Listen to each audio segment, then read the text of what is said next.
We are back for some Edge Fantasy NRL Cash Cows for 2025. We're going to kick it off with Kelma Tuolangi, who is very, very interesting, that's for sure. And just a quick idea of who we are going through. It's McIntyre, Burbo, Piakura, the GOAT from last year, Finefuriaki, Schuster, Jack Bird. We have Mr. Ryan Catchman, Egan Butcher, Oren Keeley, who I'm very interested in if he happens to get a spot. We got Wong, Geimer, Valmaga, Steep, Halasima, Kai O'Donnell, and Katoga, who's now moved to the Eels. So that's everyone I'll be going through in this video. And if you are interested in joining the private group, we've got prizes, we've got my top 10 analysis, we've got my rankings on every single position, and the players that I'm interested in at this point, and strategy is all in the description.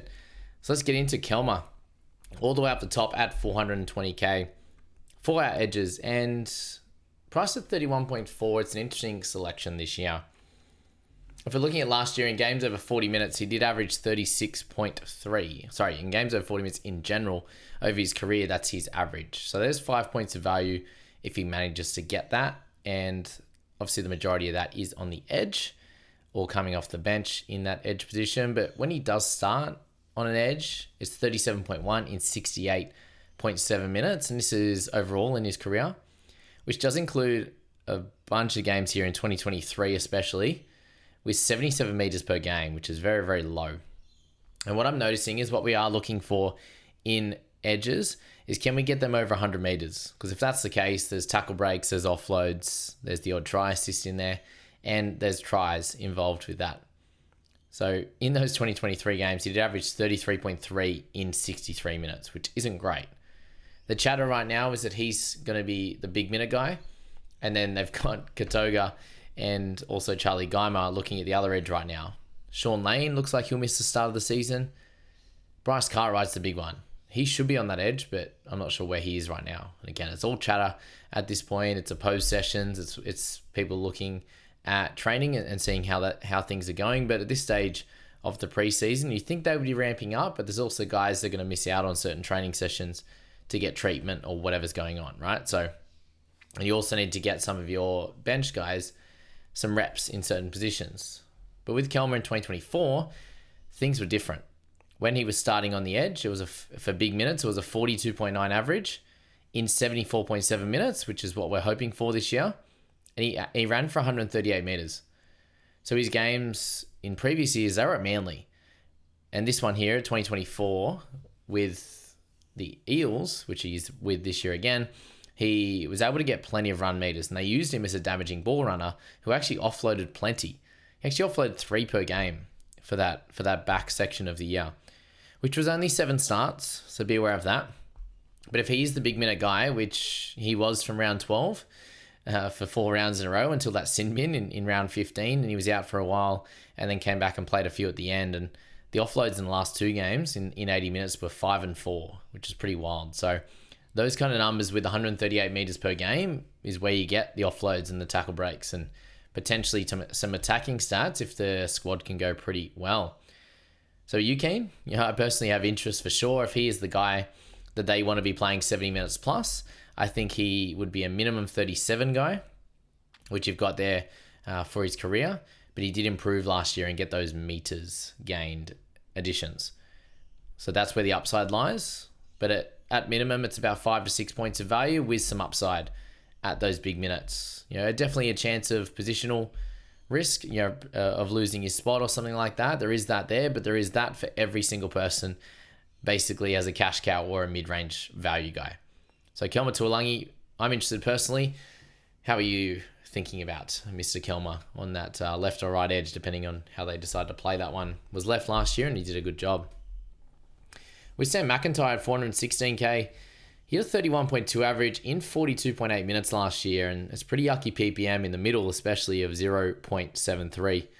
I do really like him as a player. I think he's very important for my Cowboys, but for him in fantasy, we would need to increase his PPM and also his minutes to be relevant. So I think it's a no for now, with Bateman coming over as well. Kai O'Donnell comes back, and you do have, who am I missing? Cohen Hess coming back from injury as well. Makes it pretty tough. Yes, Tamalolo's out, but you've got those 3 coming in, and losing Lukey and Finefuriaki. So yeah, it's fairly even. You shouldn't see much of a difference in minutes Although I'd like him to be 50. I think we need 50 plus and an increase of a little bit in PPM to get near the 0.8. So too many things to look out for McIntyre, but I'm excited to watch him do well for my Cowboys. Ben Trbojevic, it gets fun now. I was having a bit of a laugh. One of the comments on, I put the sort of heavy upside guys in like wing, fullback, center. I had to go cheap in edges, and I was like, oh, Burbo could be fun to watch, especially if he takes a leap this year. And the stats definitely aren't too exciting, but they're there. There's something with Burbo, and it was exciting in round 1 last year in Vegas, and that's kind of what I had in my mind of him scoring a try.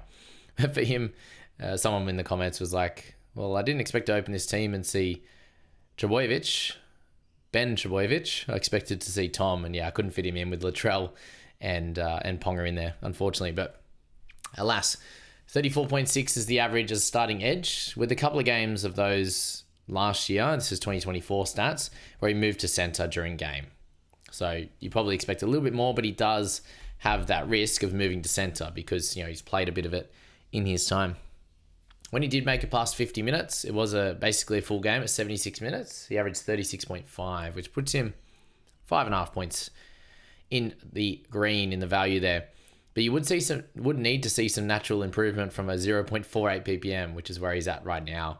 Not very nice at all. It started well last year, but he was 250k. He wasn't 415 like he is right now. But with the 86 meters per game, that would have to improve as well. But the question is, he's with the DPP. Would you jump on, chuck him in center, and hope for the best? Plenty of injuries as well. Was the only thing I didn't write, but I was going to talk about. Injuries have plagued him thus far, just like his brother. So can that be rectified this year? And if it is, I think he'll be closer to the 40 mark. If it isn't, then I'm worried that he could annoy you for sure with an injury or something and leave you short. Just like Brendan Piakura, 400k for him this year, only averaged 29.6. How in the world was a world where he averaged under 30 with the preseason hype? Let's put him in Queensland emerging squads and pick him in the 20-man squad and all this kind of stuff for a guy that was absolutely terrible last year, to be honest. One of the only guys I look at and go, how can you have that much talent and be that poor on the fantasy field, especially with the misses, just running out the line, trying to, put some hits on and bouncing off. And to get 34.3 was his average in 73.5 minutes as a starter. And we'd probably expect him to get to those big minutes again. It puts him almost 5 points in value. So we'll talk about some of the good stuff, but the 4.4 misses was gross. The 84 meters run, it wasn't great. And it's low tackles as well. So he's not doing much on the field right now. Why I'm giving him crap is because he cooked us a bit last year, but it's more for the fact that he has a lot of talent. If he didn't come into it and he was a bit more of a plotter, then that's fine. But the team should improve. He can't really play much worse, to be honest, with not holding on to tackles and dropping the footy and all that good stuff. And did have a few HIAs and injuries and the like. So. And only had 2 tries in a pretty long season. So I do expect improvement from the team, from him, and there's definitely some value, but man, is it worth it for Brendan Piakura? There's a lot of people laughing at the moment now saying, I've got him in my team. Are you going to go for it this year, actually, and start with him? With that HIA in the second minute looming over our heads, it's not looking fun. But Finifuaki at a 400k price point, it looks a lot nicer there.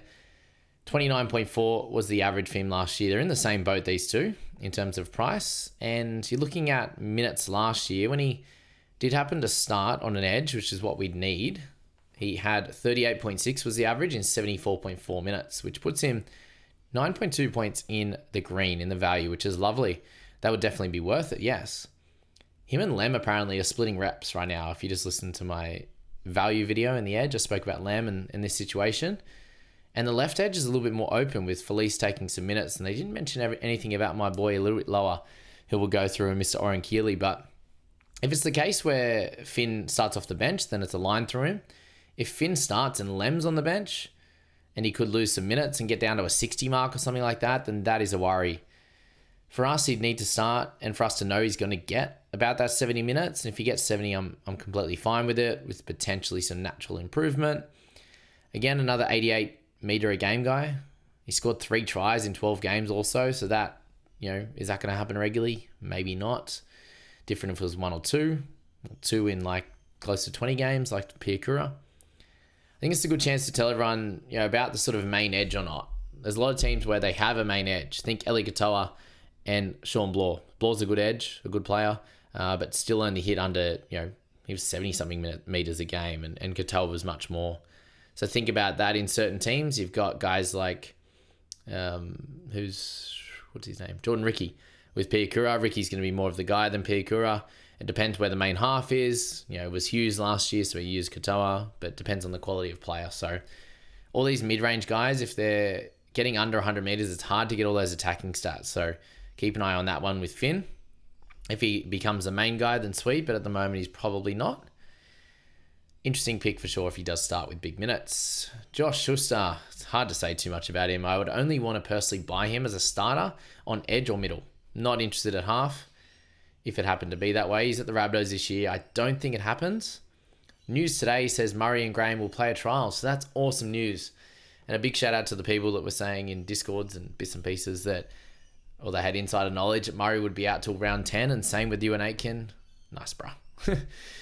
Thank God that these two are back. They're so important for this South team, and Murray becomes more interesting if he is playing a trial, which means he is likely to be there at 13 in round 1. But there is also the chat that apparently Bennett wanted Kolomatangi to play middle last year and Murray on an edge. So we'll see how that one plays out. But Graham likely to be back. Good news on that front. So we'll talk about Schuster later if he got a spot.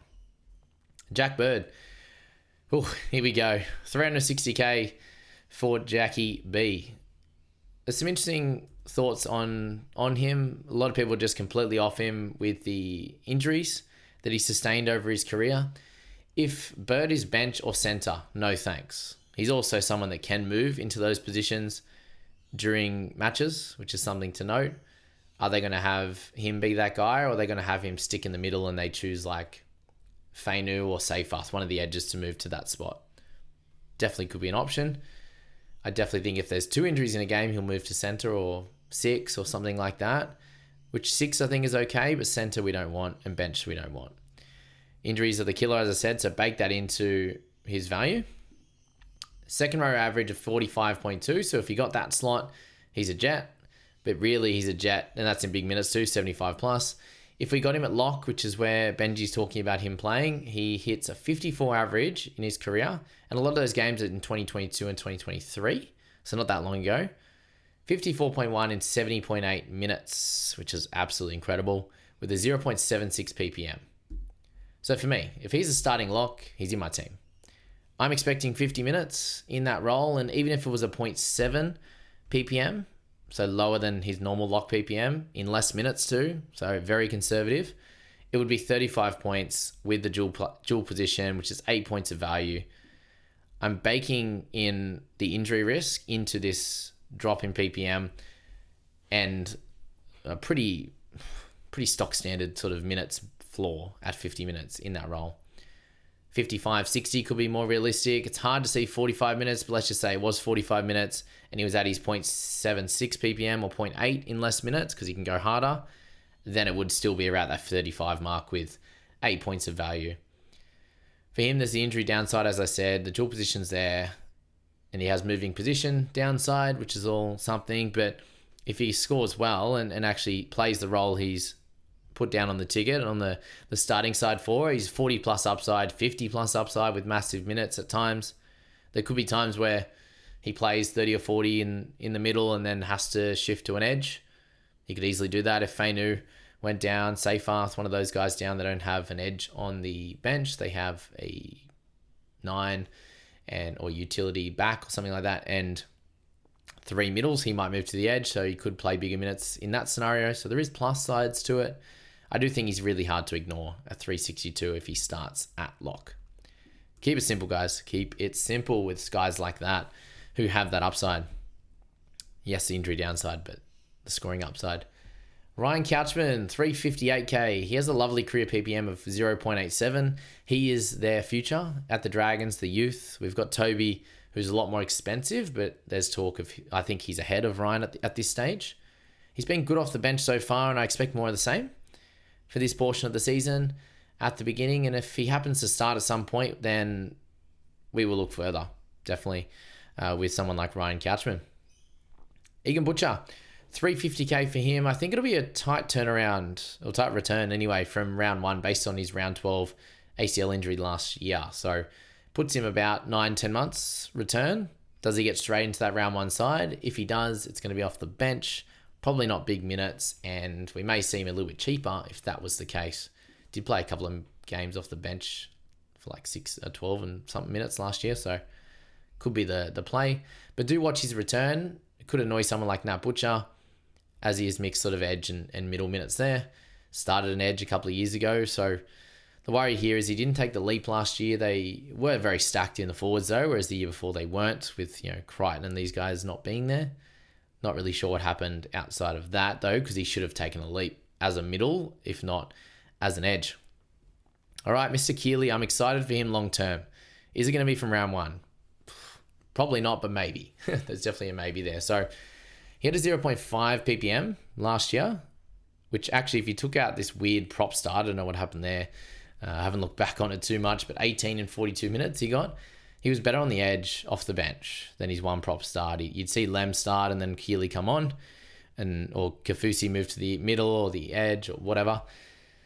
So he had that nice ppm there.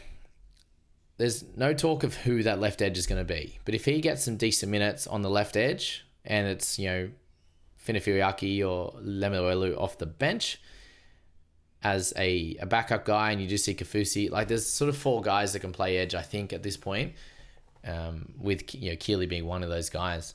But I really like him. Even if he were to play 55 to 60 minutes, I'd jump all over him at 347. And just unsure at this stage. We need to watch some trials. But the reason I'm keen is if you look at his Q Cup average, it's 53 in Q Cup. It's very, very impressive, playing mostly edge there, obviously. So absolutely love that. He's my smoky pick at that cheap range that's very much non-owned at the moment. He fills the stat sheet more on the running side. The tackles are in the 20s for his big minute games, but he gets tackle breaks, he gets offloads, he gets line breaks, try assists, and not too many tries. It was like 5 or 6 tries across the season, but you saw that in the couple of games where he got decent minutes in the 40s. He was able to get a try assist and able to score a try. So he definitely has that type of game, and a 53 average in Q Cup is tremendous. Keep an eye out on him. Wong, 344k. We started with him last year, and he just needs to start to be relevant. No trust in that, but this year for sure at the start. Played edge and middle combinations for a 0.75 ppm, but he feels behind in the pecking order at this stage. At best for me, he's second best player on the bench. Would be a Lenu or Nafahu White, something like that. So for me, it's a pass for now, with 40 minutes not going to be likely, and we'd need 50 plus or a start or something like that for Wong to be fun. Charlie Geimer, 300k for him, 28.5 was the average last year, and he actually showed a lot of promise in his 2 games. He went straight to the starting side with 41 and 51 minutes in the middle, 1 off the bench, 1 in the start. Only 29 and 28 points though, so that wasn't super exciting for him. But there is talk of him on the edge training, so let's wait and see. We have seen what happened to Matt Dury in the same situation though, so he's only 20 years old, and he did average 38 in New South Wales Cup last year, playing big minutes on the edge and also at lock. So he's someone that can do it, but that ppm isn't super exciting for sure. And guys, make sure you do check out the podcast. It's coming out earlier, 3 to 4 hours earlier than the video. So I'm trying to grow that. Please go over and help with that one. Subscribe, follow, all the good stuff, and set those notification bells on for all those videos. Expect one morning and one night, especially during the week and on Sundays. Dimitri Valmaga, 297 for him. He had a lovely 1.16 ppm last year, and he's signed till 2028. So that's massive, and they lose a couple of middles. They do gain a couple though in Clark and Fisher Harris, but the growth is there clearly. If we can get him to about 30 minutes, there's definitely some value, but I do wish he was at the 250k mark to make it easier to start with. So he's probably a no to begin with, unless that role becomes clear and he's 30 to 40 minutes. Whew, lovely. But the Wars don't usually use their bench enough. And when you've got like a Clark or someone like that likely to be off the bench, he would be their first bigger minute guy. You might have Ford off the bench, and then Dimitric's probably third, if that's the case. So he also had 1 try in the 4 games, which, inflates the PPM a little bit, which is the exact same as Blake Steep, who had a 1.18 PPM. He's at 250k though in his 3 games, and did have a try in that 3 games, so that was that jumps it up as well. But he's getting closer to getting a 30-minute role, I think, with the middles leaving the club. I think this would be more exciting if we got 30 to 40 as well. So they're in a very similar situation. Steep's just 47k cheaper, and there's probably a little bit more room for opportunity at this stage. So let's see what Robbo's team looks like in trials in round 1. Very much the same with Webster's for the Waz. Very, very interesting though for him. And sticking with the Waz train, we have Halasima at 250k. 16.8 average last year. He had a 0.53 ppm as a bench edge, mainly, and a little bit of middle. If he does get the starting spot, we're going to talk about it. But he's a good young wah. Wah, that's for sure. At 250. Kai O'Donnell, 250k, finishing off with him and Katoga. 24.5 average in his 27 minutes per game in 2020. And then he was with the Raiders. Sorry, he was with the Raiders then, and then moved to the Dogs, I believe. And didn't get an opportunity with that one. Actually, that might have been Katoga. Scratch that. It was Kai's, and then he moved to the Lead Leopards, where he did score a lot of tries. So that's the interesting part of it. He is Aussie. He's coming back to Queensland with the Cowboys, and I think he'll go close to a bench spot, likely to play some edge. When I'm talking about Bateman maybe moving to the middle, I think Kai is going to get an opportunity at some stage this year, so just keep him in your black book. It's going to be interesting if he gets that opportunity. He's 25 years old. I hope he comes good for my Cows. We need another edge with Lukey being out. And Katoga, 9.3 with his average last year in his couple of games, 17 minutes per. He would need that Eels starting position. I just can't believe that he's in contention, to be fair. So let's see what happens over trials. And if he gets that potential chance, he just hasn't got it yet. And I'm not holding my breath for him to get that opportunity. So guys, that's my chat around the edge whole position. We've gone through guns, value, and now the cheapies this morning. So my edge rankings, my strategy, all that stuff, as I mentioned, will be in the private group. All the information's in the description. The 3 tiers of payment. It's a one-off payment all year, which gets you Fantasy, NRL Supercoach, BBL, and NBL for the season. So come and join that. We're 100 and something strong. Plenty of legends in there. They're all very helpful. We had 8th and 9th, 21st last year. In there, 26 as well. And now we've got 5th in there with Riley. So can't wait to see all you guys in there. And we'll see you in the next video, which we get to talk about halves. How good's that? Cleary and Nico Hines, here we come.